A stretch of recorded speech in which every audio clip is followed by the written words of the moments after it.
Assalamualaikum warahmatullahi wabarakatuh. Baiklah, saya di sini akan memperkenalkan nama anggota saya. Yang pertama Febri Nasari, yang kedua Elvi Suciati, yang ketiga Dewi Nawangsari, yang keempat Jamia Ranika, dan yang kelima Diana Rufita. Pada kesempatan kali ini, kami akan mempresentasikan hasil karya ilmiah kami yang berjudul Hak Asasi Manusia. Apa sih hak asasi manusia? Hak asasi manusia adalah sebuah konsep hukum yang menyatakan bahwa manusia memiliki hak yang melekat pada dirinya karena ia adalah seorang manusia sehingga bersifat universal. Perlu diterapkan bahwasannya hak ini milik semua orang, berarti hak asasi manusia sudah kita miliki sejak lahir serta dimiliki oleh semua orang tanpa membeda-bedakan suku, ras, dan agama. Sebagai contohnya adalah kewajiban asasi manusia, yaitu dengan menghormati orang lain sehingga hak orang lain untuk mendapat penghormatan sudah terpenuhi. Macam-macam hak asasi manusia. A. Hak asasi pribadi atau personal rights. Kebebasan dalam mengeluarkan atau menyatakan pendapat dan kebebasan memeluk agama masing-masing. B. Hak asasi ekonomi atau property right. Hak kebebasan mengadakan perjanjian kontrak, hak menjual dan membeli sesuatu. C. Hak asasi hukum, right of legal equality. Hak untuk mendapatkan pengayoman dan perlakuan yang sama dalam keadilan hukum dan pemerintah. D. Hak asasi politik, political right. Hak ikut serta dalam pemerintahan, hak memilih dan dipilih pemilu.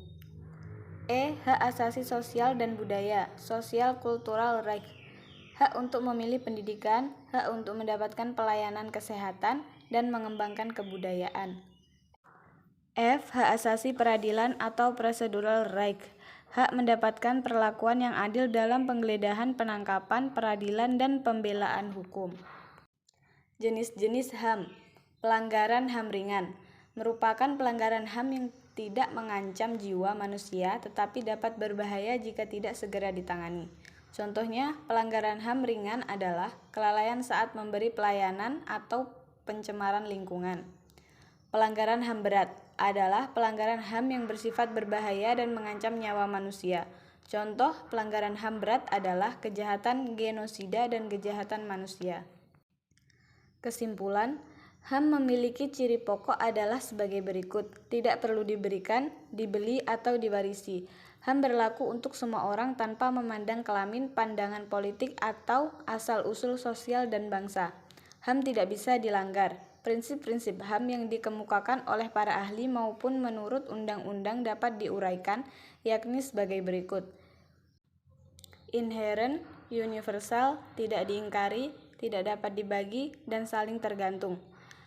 HAM juga dibagi menjadi beberapa generasi, di mana generasi tersebut dilakukan agar tidak terjadinya kesewenang-wenangan dalam suatu kekuasaan terhadap masyarakat. HAM memiliki berbagai macam-macam hak antara lain hak asasi pribadi dan hak asasi ekonomi, hak asasi untuk mendapatkan pengayoman dan perlakuan yang sama dalam keadilan hukum dan pemerintahan, hak asasi politik, hak asasi sosial dan budaya, hak asasi untuk mendapatkan perlakuan tata cara peradilan dan perlindungan, serta dalam hal lain pelanggaran HAM ringan dan pelanggaran HAM berat. Pada intinya HAM, hak yang tidak dapat diberikan, diserahkan, atau diambil oleh orang lain dikarenakan HAM telah ada sejak seorang dilahirkan ke dunia. Sekian, terima kasih. Inilah hasil presentasi dari kelompok kami. Apabila terdapat kesalahan, kami mohon maaf yang sebesar-besarnya. Akhirnya, wassalamualaikum warahmatullahi wabarakatuh.